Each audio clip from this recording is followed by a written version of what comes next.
Shakare Khaleeli, a noblewoman once immersed in luxury and prestige, ultimately found herself struggling in the suffocating darkness of a cold wooden coffin. She didn't die immediately. In a desperate attempt to survive, she clawed at the wood with her bare hands, bit it, pounded, and screamed, searching for a way out. This was the tragic end of a victim in a case that once shook the entire nation of India. Welcome back to Crime Documentary Files. The missing woman at the heart of today's story is Shakare, born on August 27, 1947, in the state of Karnataka, India. She came from one of the country's oldest and most powerful aristocratic families. Her family's influence was so extensive that several roads were even named after Shakereh's grandparents. What puzzled everyone was why a pampered heiress like her would sever ties with her family, divorce a promising diplomat, and then marry a lowly, boastful laborer. However, less than 6 years after her second marriage, Shakereh mysteriously vanished. What really happened to her? The story begins in 1993. One morning, an enraged woman stormed into the local police station, pointed at the officers, and shouted, "You're all corrupt! My mother has been missing for almost 2 years, and you still haven't found a single clue. Are you even investigating this properly?" That woman's name was Saba, and her mother was none other than Shakereh, the very person at the center of today's case. Shakereh had been born into one of the most prestigious families in Bangalore. From a young age, she had a deep love for architecture. After completing her studies in Singapore, she returned to India and launched a career in real estate development. At the age of 19, under the arrangement of her grandfather, Shakereh married Akbar Mirza Khaleeli, a well-known diplomat in India. Akbar had considerable influence and was frequently featured on television and in interviews. Whether Shakereh truly loved Akbar remains unclear, but according to her friends, they looked perfectly matched when standing side by side. With their similar backgrounds and educational achievements, few could have been better suited for her than Akbar. Their marriage blossomed into a happy family with 4 beautiful daughters, and for a time, life seemed idyllic. But such bliss did not last. It's important to remember that Akbar was a diplomat, often required to attend formal events. As his wife, Shakereh was obligated to accompany him, donning glamorous but uncomfortable dresses. She despised the private parties where gatherings of more than 20 guests were common. Just preparing enough food for everyone exhausted her. Even worse, she had to suppress her discomfort, plastering on a fake smile to graciously entertain the guests. After being appointed as India's ambassador to Iran, Akbar was rarely home, spending almost the entire year abroad. During that time, Shakereh finally felt she could breathe freely. It was perhaps the first time she could truly live as herself, no longer needing to maintain appearances, freely spending nights chatting with friends, and enjoying the precious sense of freedom she had long yearned for. By 1983, a man named Swami unexpectedly entered her life.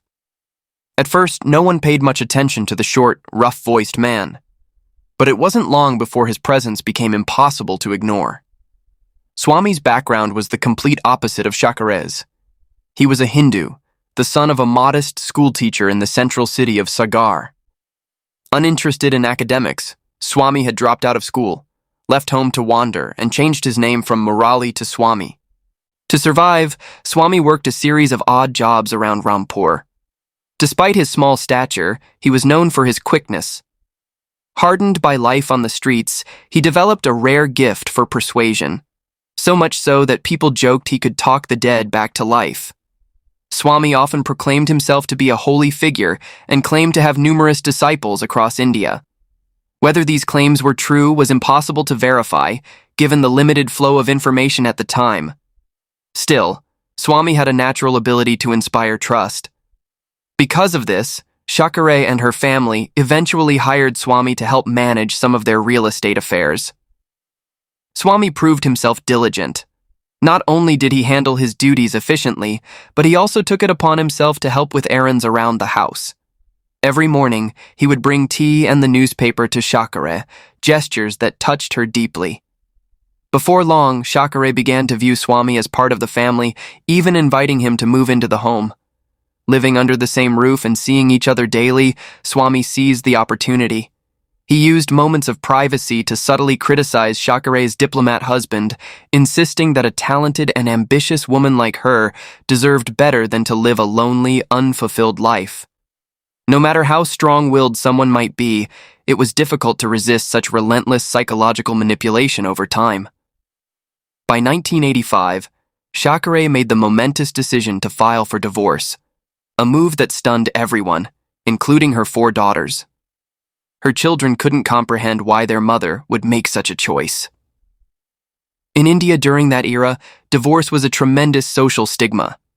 Regardless of wealth or aristocratic status, a divorced woman would immediately become a pariah, a shame to her family. Especially within elite circles, the societal pressure and scorn were overwhelming. But Shakereh was resolute. Coincidentally, around the same time, Akbar was reassigned to the Indian embassy in Italy. Unable to dissuade his wife, Akbar agreed to the divorce and took their 4 daughters with him to Italy.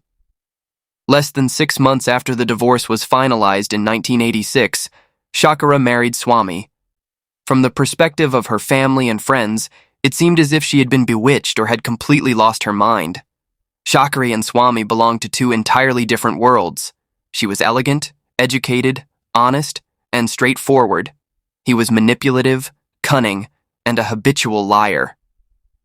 Shakare was utterly unprepared to handle someone like him. Not only Shakare's family, but the entire town was shocked. It's important to note that Shakare and her entire family were Muslim, and she had been deeply connected to the Muslim community for many years. Within that tradition, women were strictly prohibited from marrying outside the community, especially to someone who was Hindu. To preserve the family's honor, Shakare's parents publicly disowned her, labeling her a disgrace to the family and forbidding her from meeting or contacting any relatives. When even her own family turned their backs on her, it was no surprise that the neighbors followed suit, treating her like a rat running through the streets, aggressively ostracizing her at every opportunity. Shortly afterward, Shakare sold off a small portion of her assets and embarked on a year-long trip around the world with Swami. They traveled first class, stayed at 7-star hotels, luxuries that Swami had never experienced before. When the trip ended, the couple moved into a house tucked away in a narrow alley within their community. Shakare paid no mind to the gossip. She would even occasionally walk hand in hand with Swami back to their home under the scornful glares of others. According to the household staff, at first, Swami treated Shakare with great kindness. Every morning, he would bring her tea and the newspaper, acting as polite and attentive as he had when they first met. Unaware of his hidden motives, Shakare believed she had found true love. Over time, lulled by the sweetness of their relationship, she gradually lowered her guard and eventually allowed Swami to become a co-owner of all her bank accounts and safes. But their peaceful days didn't last long. Less than 3 years later, trouble erupted.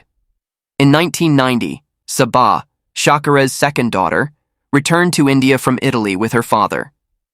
Despite the family's earlier prohibition, Sabah had been secretly staying in touch with her mother and occasionally visiting her. Shakare had promised Sabah that she would support her and her sisters in studying abroad in London and help them settle there, encouraging them never to return to India. Sensing the growing closeness between Shakereh and her children, Swami panicked. He feared that Shakereh might someday take her fortune and leave him behind. This fear caused Swami's temperament to deteriorate rapidly. His control over Shakereh became more suffocating, and arguments between them became increasingly frequent. Not long after, Shakare discovered that Swami had secretly been transferring funds from their joint accounts into his own name. Furious, she threatened to remove his name from all her financial accounts. Shortly afterward, when Sabah came to visit her mother, she was stunned to find that Shakare had suddenly disappeared. Swami explained that Shakare hadn't gone missing. She was simply traveling in London and would be back soon. Half skeptical, half hopeful, Sabah left, clinging to the hope that her mother would soon call and reassure her from London. But the call never came. Days passed, and there was still no word from Shakereh, something completely out of character for her. Growing increasingly anxious, Sabah, who was far away, found it difficult to visit in person. Instead, she called the house landline every few days, asking for news and requesting to speak directly with her mother. Swami always had an excuse, sometimes claiming Shakare was attending a relative's wedding, other times saying she was in a bad mood and didn't want to talk. Not long after, seemingly growing impatient with Saba's persistent questioning, Swami abruptly told her that Shakare was pregnant and had traveled to the United States for prenatal care. Saba immediately called the hospital at the address Swami had provided, but the hospital confirmed they had no pregnant patient by the name of Shakereh. Furious, Saba confronted Swami again. In response, Swami lost his temper and snapped, "I don't want to tell you where she is. I don't want you people bothering her or ruining her plans." Saba fell silent. In the family, everyone knew that Shakereh had long been obsessed with the idea of having a son. Perhaps that was part of the reason she had decided to marry Swami in the first place? No one could say for certain. In the community, there were rumors that Swami had promised Shakare he could use his special powers to guarantee she would bear a male child. Time passed, but still, no word came from Shakereh. Saba's anxiety only grew stronger. Determined to find answers, she managed to sneak into Swami's house, and to her shock discovered that her mother's passport was still there, untouched. In that moment, Saba realized the awful truth. Shakare had never left the country, and everything Swami had said was a lie. On June 10, 1992, Saba officially reported her mother's disappearance to the police. However, the Bangalore police did not treat the case seriously. They sent only a few officers to speak with Swami as a routine procedure.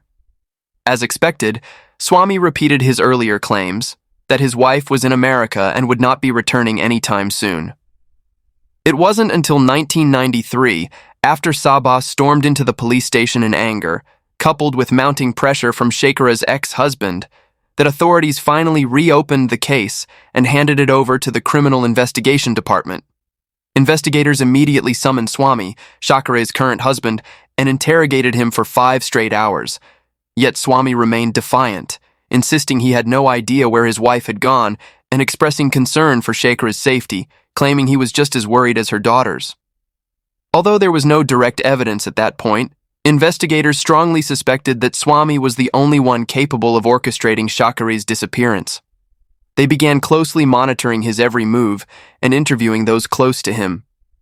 The breakthrough came when a young man named Raju accidentally revealed a crucial piece of information.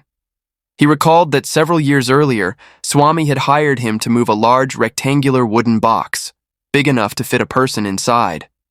A few days later, when Raju and his wife were doing chores at Swami's house, they noticed something strange. Only Swami was moving around the house, and Shakereh was nowhere to be seen. From that day forward, Raju never saw Shakereh again.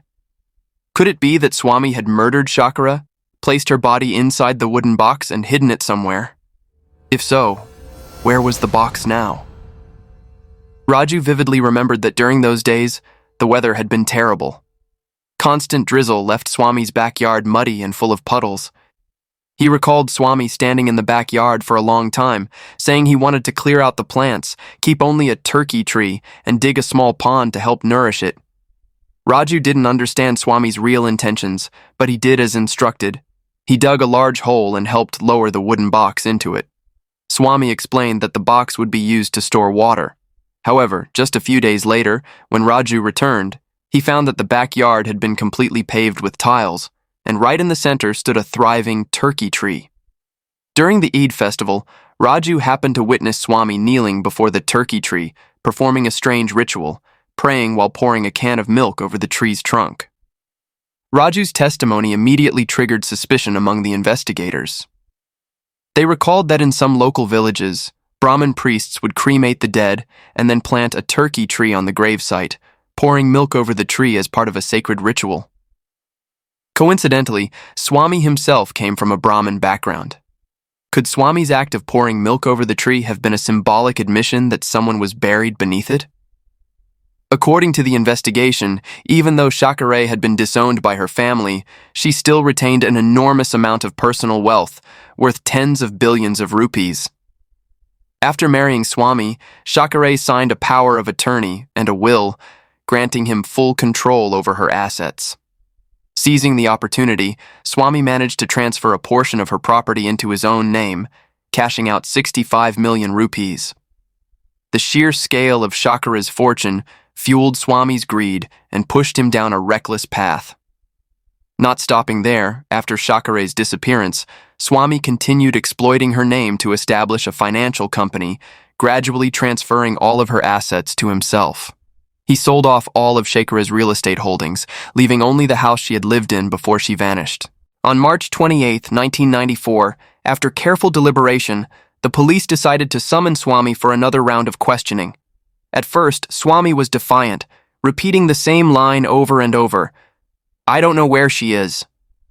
However, after more than 4 hours of intense interrogation, Swami suddenly broke down. He collapsed at the officer's feet, sobbing uncontrollably, and finally began to confess. Let's hear Swami's astonishing confession. According to Swami, back in 1983, he was introduced to the aristocratic Shakereh through a mutual acquaintance. At the time, Shakereh's family was seeking ways to invest in real estate. However, after 1971, India had enacted laws restricting land ownership. Each person could hold no more than 30 acres, with any excess being claimed by the government. To navigate these restrictions, they hired Swami for assistance. Armed with his knowledge of legal loopholes, Swami assured them it wouldn't be too difficult to manage. In 1984, at Shakereh's invitation, Swami officially moved into her home. By then, Shakereh's diplomat husband was frequently abroad, rarely visiting home even once a year. Moreover, the couple had serious differences and barely communicated, leading Shakereh to eventually seek a divorce. After that, Swami was entrusted with handling miscellaneous errands and paperwork for Shakereh. During this period, they were nearly inseparable. Rumors began circulating throughout Bangalore, with some even boldly claiming that the two were living together as husband and wife. Swami had initially considered discussing these rumors with Shakereh to clarify the situation, but to his surprise, it was Shakereh who first proposed marriage. Swami swore that he had only harbored platonic feelings toward Shakereh. However, Shakereh, seemingly smitten, persistently asked him to marry her. At that time, Shakereh had only been divorced for less than 6 months.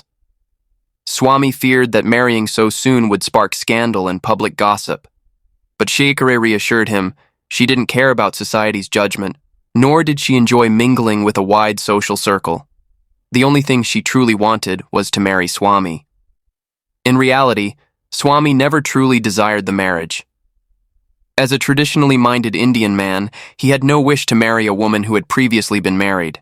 However, under Shakereh's persistent pleas and unwavering determination, he finally gave in and agreed to register the marriage. Little did he know that this decision would bring endless trouble into his life. Shakereh's parents vehemently opposed her choice, filing repeated lawsuits in an attempt to seize her house in Lily Mills, making their lives miserable.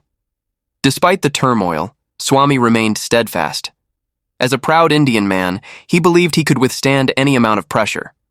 But Shakereh was different. She began to suffer from severe insomnia, relying on prescription medication just to get a few hours of sleep each night. Perhaps due to the side effects of the medication, she gained a significant amount of weight, and her memory noticeably deteriorated.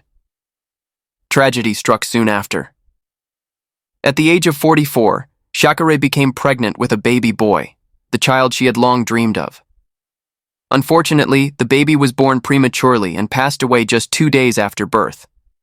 The emotional devastation caused Shakereh's mental health to collapse rapidly. On either April 26th or 27th, 1991, Swami couldn't recall exactly, he woke up early that morning to go to the gym. Upon returning home, he was horrified to find Shakereh lying motionless in bed, showing no signs of life. Panicked and unsure of what to do, Swami spent the entire day lying beside her body, yet he knew that if her death were discovered, he would almost certainly become the prime suspect. Terrified of being arrested, Swami decided not to notify the authorities. Instead, to protect himself, he placed Shakereh's body into a wooden box and buried it in the backyard. Swami's account ended there. Whether others believed him or not, the police completely rejected his version of events. On March 30th, 1994, 3 years after the incident, the police excavated Swami's backyard. After removing the tiles, they unearthed the wooden box containing Shakareh's remains. What they saw was chilling. The inside of the box was covered with scratch marks, and Shakareh's fingernails were filled with wood pulp. It was clear that she had not been dead when placed inside. Shakereh had been buried alive. Swami was immediately charged with murder. However, the police faced a major challenge. They had no direct evidence, only circumstantial proof, making it extremely difficult to secure a conviction in court. In 1998, the trial finally began. According to the police's theory, on the morning of April 27, 1991, Swami secretly slipped sleeping pills into Shakareh's morning tea. After drinking the tea and reading the newspaper for a short while, Shakereh drifted into a deep sleep. Swami then used the pretext of selling antiques to have workers deliver a wheeled wooden box into the bedroom. Once the workers left, Swami locked the door, bundled Shakereh along with her bedding into the box, and nailed it shut, sealing it like a coffin. Claiming he needed to build an underground water tank, Swami hired laborers to dig a large hole in the backyard. He then quietly buried the box containing Shakereh. Afterward, he brought in a construction crew to tile over the entire backyard, effectively muffling any cries for help that might have come from beneath the ground. This meant that from the very beginning, Swami had known Shakereh was still alive, and yet he showed no concern whatsoever. At that moment, all Swami could think about was Shakereh's vast fortune. While Shakereh, buried deep underground, was desperately clawing at the wooden boards in a frantic attempt to survive, Swami was running around greedily, selling off all her assets in exchange for rupees. Believing he had committed the perfect crime, Swami grew so arrogant that he completely dropped his guard. He even hosted parties at the house, inviting friends over to drink, dance, and celebrate, completely unaware that they were merrily stomping right above the grave of an unfortunate woman. They laughed, drank, and danced across the courtyard, while Swami... Did he feel any remorse? Of course not. By then, he had long since lost all traces of human emotion and had truly become a monster. Swami might argue that when he found Shakereh, she was already dead. But how could a dead person leave behind thousands of claw marks on the inside of a wooden box?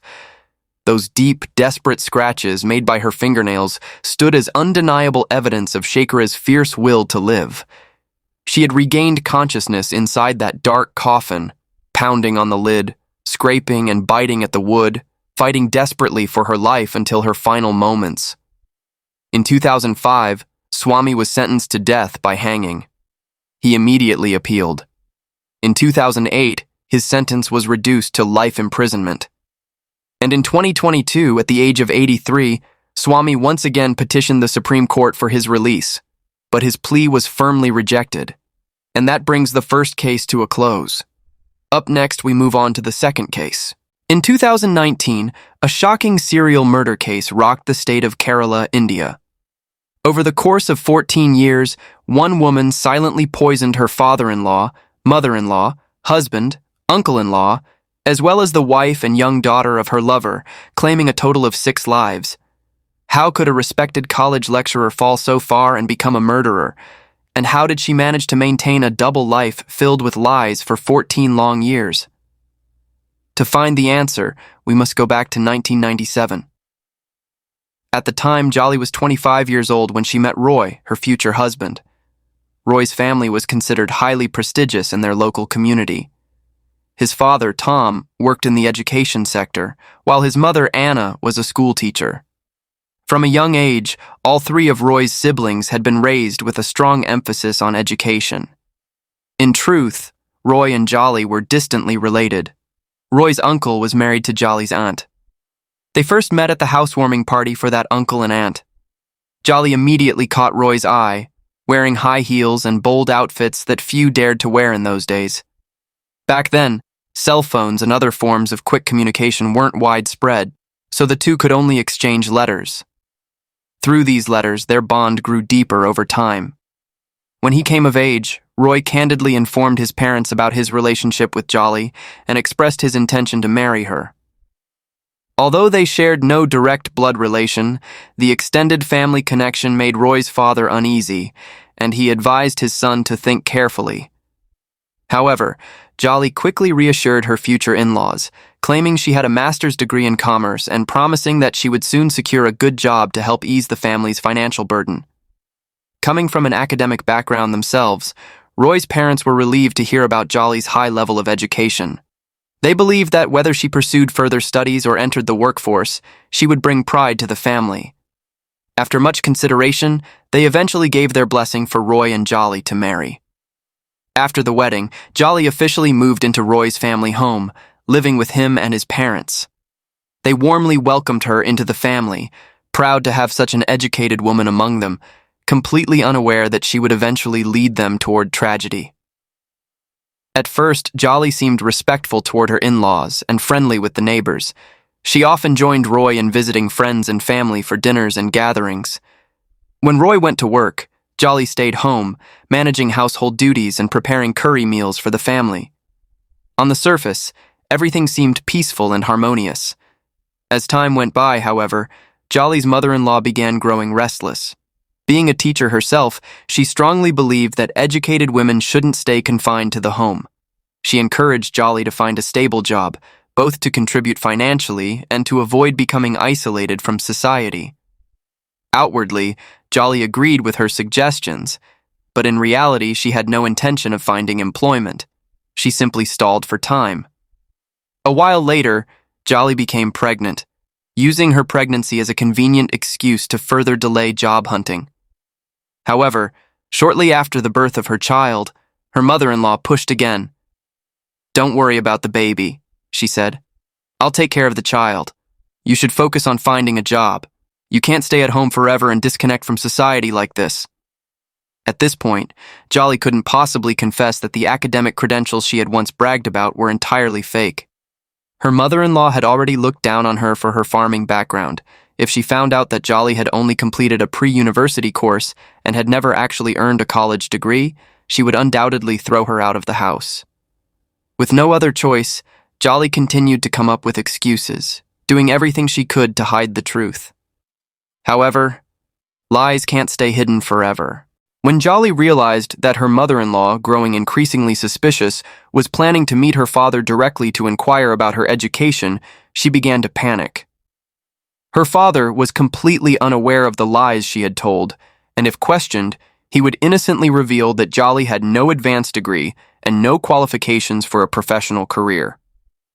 Just at that moment, on August 22nd, 2002, right before the meeting was scheduled to take place, a sudden incident occurred. After drinking a bowl of mutton soup prepared by Jolly, her mother-in-law suddenly felt weak and collapsed into bed. Roy rushed to call a doctor, but by the time they got her to the hospital, she had passed away within 5 minutes. Since she was elderly and had several pre-existing health conditions, the family, although grief-stricken, saw no reason to suspect foul play and did not request an autopsy. A few days later, she was laid to rest without any forensic investigation. Following her mother-in-law's death, Jolly, being the eldest daughter-in-law, quickly assumed control over the household, taking over all the responsibilities that her mother-in-law once handled. She soon gained complete control over the family's finances and didn't hesitate to flex her authority. Jolly boldly told her sister-in-law, "I'll give you a few pieces of gold jewelry, but don't even think about touching any other assets. From now on, if you want to use any family money or give gifts to anyone, you'll need my permission first. Otherwise, don't even try." At the time, Roy's younger sister was still young. Fearing it would create conflict within Roy's marriage and not wanting to burden their father, who was already overwhelmed with his work and education, she chose to remain silent. She simply hoped that Jolly would soon find a job and shift her focus elsewhere. But Jolly had no such intentions. On the contrary, she openly declared, "I absolutely will not go to work. I have to stay home and take care of my father-in-law. I cannot leave this house." Jolly worked tirelessly to tighten her grip on the family. She naively believed that once her mother-in-law was gone, she would naturally inherit her position and earn respect from both the family and the neighbors. However, after some time, Jolly faced a bitter reality. No one respected her. After much reflection, she finally understood. Her mother-in-law had earned respect not because of her age, but because of her status as a teacher. From that realization, Jolly began crafting a new lie. She proudly announced to her family and neighbors that she had secured a part-time lecturer position at the nearby National Institute of Technology. Jolly carefully added that although she was currently only a part-time lecturer, with her capabilities, she would surely be promoted to a full-time position soon, with a bright future ahead. In any country, college professors are considered part of the intellectual elite.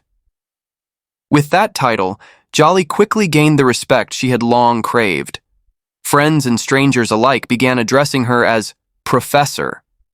Even when shopping, Jolly enjoyed priority treatment simply because of her supposed academic status. She presented herself as humble and gentle toward the neighbors, further enhancing her image as a model teacher, even though most of it was a facade. According to her sister-in-law, however, Jolly displayed a completely different side when they were alone. She treated her sister-in-law harshly and was extremely stingy. Yet the moment visitors arrived, Jolly's demeanor would instantly change. She would flash a kind smile and shower her sister-in-law with affection. The more people were present, the better Jolly performed her act. On one occasion during a large family gathering, Jolly even deliberately went into the bedroom to fetch clothes and stood ironing a shirt right next to the dining table, simply to draw attention to herself. In 2005, after her sister-in-law got married and moved to Colombo, the household was left with only Jolly, her small family, and her father-in-law. Roy, Jolly's husband, was busy with work all day, leaving her with plenty of free time. But Jolly was never someone who could tolerate loneliness. By 2008, Jolly had developed an inappropriate relationship with a young man named Matthew, a jewelry store employee. Matthew was distantly related to Roy's family. He was the son of Roy's maternal uncle, making him Roy's cousin.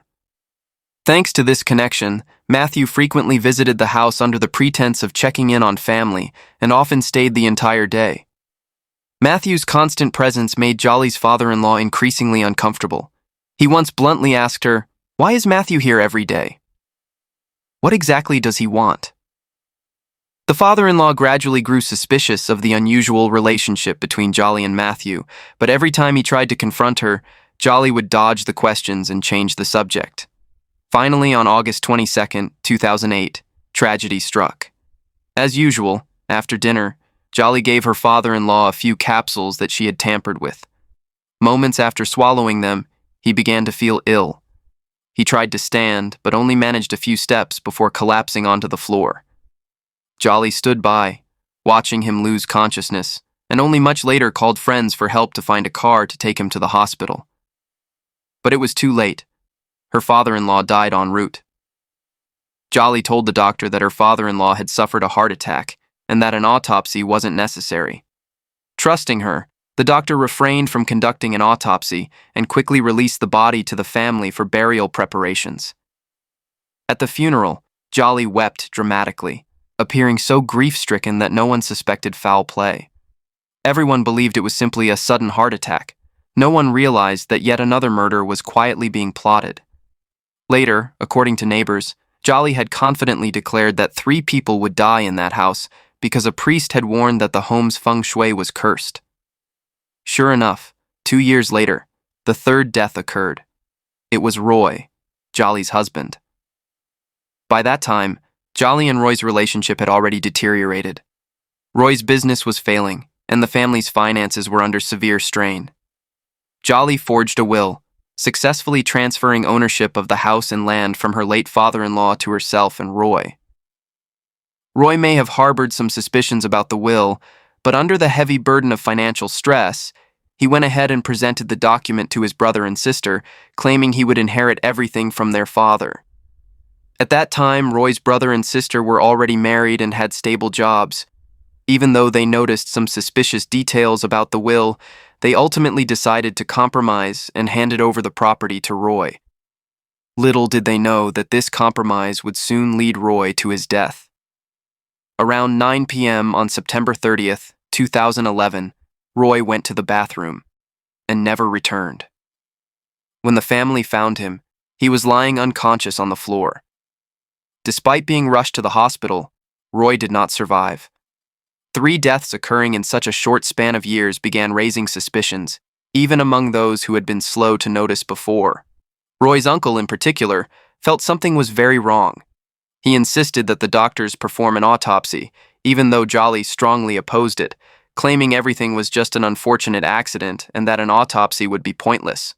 Thanks to the uncle's persistence, the doctors finally agreed to conduct an autopsy, and they discovered that Roy had died from cyanide poisoning. Cornered, Jolly quickly changed her story, claiming that Roy had been suffering from depression over debts totaling 100,000 rupees and had drunk himself into committing suicide. However, after Roy's death, the family realized that for a long time, no creditors ever came to claim debts, nor did anyone contact them about money owed. This raised a chilling question. If there were no debts, why would Roy have taken his own life? Nevertheless, under Jolly's constant pressure, Roy's family reluctantly signed a statement withdrawing their request for further police investigation. Once again, Jolly managed to slip through the cracks. A few days later, she went to the village administrative office and, using the forged will, transferred ownership of the house and other assets from her late father-in-law's name to Roy's, and soon after, to her own. Meanwhile, Roy's uncle still refused to give up investigating his nephew's suspicious death. He was the first to suggest there might have been foul play, and the first to suspect Jolly. He often visited her home, pretending to be friendly, hoping to find some evidence that could expose Jolly's crime. The uncle considered many possible angles, but overlooked one crucial fact. If Jolly had been willing to eliminate her own husband, removing another obstacle, like Roy's persistent uncle, would hardly be a challenge for her. In 2014, Roy's uncle, the biggest threat to Jolly, suddenly died. Once again, no autopsy was requested. Before anyone could even investigate the cause of death, he was quickly buried. Despite all the turmoil, Jolly remained untouched. But she knew deep down that with her current lifestyle, her money wouldn't last forever. Before her finances ran dry, she needed to find a new husband, someone with a stable income and respectable social status. By those standards, Jolly set her sights on Shaju, Roy's cousin and a well-regarded schoolteacher in the community. Shaju came from a well-off background and held a good standing in society. There was just one problem. Shaju was already married and had a child. But for Jolly, this wasn't a serious obstacle. She had a secret weapon that no one knew about. On May 1st, 2014, Shaju hosted a birthday party for his young daughter and formally invited Jolly along with their neighbors to attend. But amid the lively celebration, tragedy struck. After drinking a glass of water given to her by Jolly, Shaju's 2-year-old daughter suddenly collapsed into an aunt's arms, her eyes rolling back and vomiting violently. Despite being rushed to the hospital, the little girl did not survive. What a horrific act! How cruel must someone be to harm such an innocent child? Blinded by her own ambition, Jolly had completely lost all traces of humanity. The death of their daughter devastated Khaleeli, Shaju's wife, plunging her into severe depression. Jolly seized the opportunity, frequently comforting and consoling Khaleeli, quickly winning her trust. During one heartfelt conversation, Khaleeli confided that she deeply wished to have another child, preferably a baby girl who resembled the one she had lost. But her declining health and emotional collapse made that dream seem almost impossible. Sensing an opportunity, Jolly gave Khaleeli the same capsules she had once given her father-in-law, capsules that, unknown to Khaleeli, had been tampered with. Jolly assured her that these capsules would help ease depression and boost her overall health. On January 11th, 2016, after taking the capsules provided by Jolly, Khaleeli collapsed and never woke up again.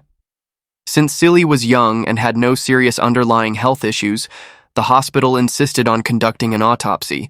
However, Shaju refused, citing family objections to an autopsy. It raises a chilling question. If Shaju had already developed feelings for Jolly, Had he possibly been complicit in the murder of his own wife? And was the death of his young daughter also part of a conspiracy between the two of them? To this day, those questions remain unanswered. What we do know is this. Not long after Seely's death, Shaju formally proposed to Jolly. And so, Jolly achieved her goal, marrying a respected schoolteacher and claiming everything that had once belonged to Seely.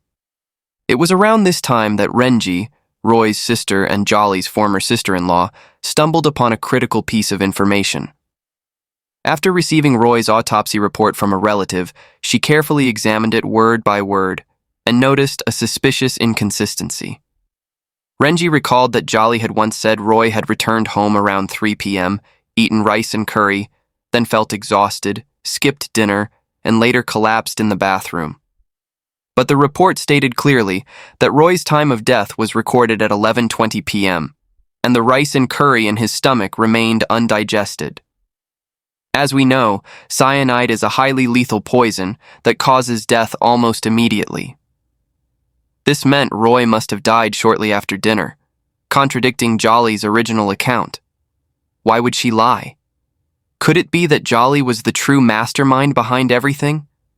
And were the other deaths in the family somehow connected to her as well? Without hesitation, Renji contacted the police and demanded a full reinvestigation into the entire chain of suspicious deaths.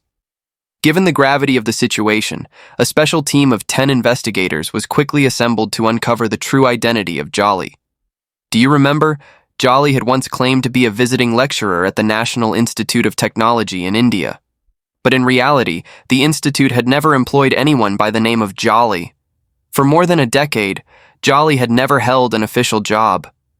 All the degrees and professional certificates she boasted about were fake, photocopies of stolen student documents with her name pasted over them, using her father-in-law's connections in the education sector to make them appear legitimate. Once her entire facade was exposed and the old investigation was reopened, Jolly panicked. She immediately asked her eldest son, Ramo, to persuade Aunt Renji to withdraw her complaint, but Renji firmly refused. In 2019, the bodies of the 6 victims were exhumed, and forensic samples were collected to test for traces of cyanide. However, due to severe decomposition, the testing process was extremely challenging. The police realized they would need much more evidence to definitively convict Jolly. Meanwhile, Ramo, the eldest son, was on the verge of a breakdown. He could not believe that his own mother might be a suspect in 6 murders. Heartbroken, he rushed into his mother's room and demanded to know whether she had committed these crimes. Terrified, Jolly lowered her head and, in a whisper, admitted that she had indeed made some grave mistakes. Ramo was devastated. That night, overcome with confusion and fear, he paced back and forth before finally deciding to call Aunt Renji. He told her that his mother had confessed to killing everyone. Fearing for her nephew's safety, Renji immediately warned Ramo, "Don't eat anything your mother gives you, and don't touch anything inside the house." With someone who had lost all sense of humanity like Jolly, who could guarantee she wouldn't harm her own son to cover her tracks. On October 5th, 2019, Renji formally alerted the police.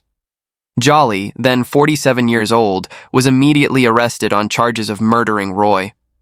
Of course, she was also the prime suspect in the other deaths, but due to a lack of sufficient evidence, the police initially filed charges only in Roy's case.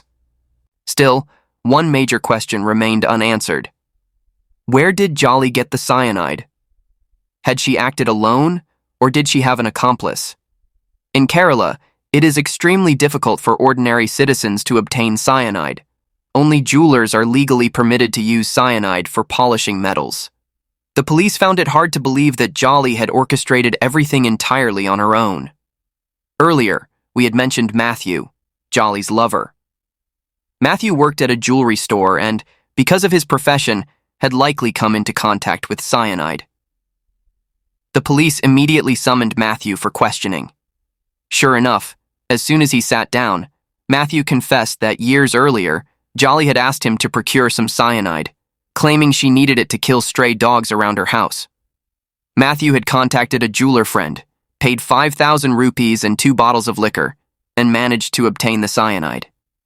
He admitted he knew this was illegal, but insisted he had no involvement whatsoever in any murders. A few days later, during a search of Jolly's home, police found a powder suspected to be cyanide. At that point, the evidence against her appeared to be stacking up. However, Jolly's defense attorney quickly objected, arguing that there were irregularities in the search process. The police had failed to record video footage during the search to prove that the powder had actually been discovered inside Jolly's home, or whether the evidence might have been planted. Nonetheless, the police insisted that Jolly's acts of murder were undeniable. The interval between her murders had steadily shortened, from an initial 6 years down to just 2 years later on. This pattern suggested that Jolly had become increasingly skilled at using poison. She had learned the correct dosages, quietly targeting her victims for personal gain, all while maintaining a flawless public image as a friendly lecturer. On the surface, she appeared to be a mild-mannered woman, but beneath it all, Jolly had become a venomous snake lurking in the shadows. As of now, the full truth remains inconclusive. The case is extremely complex, involving 263 witnesses, and authorities estimate that it will take at least 6 years to thoroughly investigate all 6 deaths. Currently, Jolly remains in custody, and her lover, Matthew, has also been arrested. The police stated that the investigation is ongoing, and once completed, they will submit the necessary files for prosecution of all involved parties. During this time, Roy's sister, Renji, visited Jolly several times.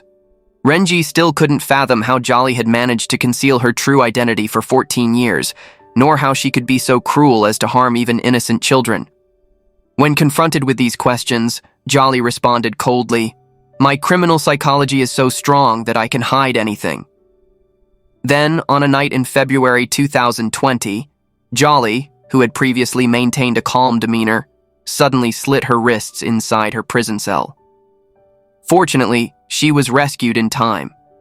No one knows what the final verdict will be, but if convicted, Jolly could face either life imprisonment or even the death penalty.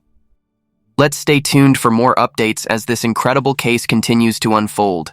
We'll continue posting updates in the comments section. For now, that's the end of our video. Thank you for watching and see you next time.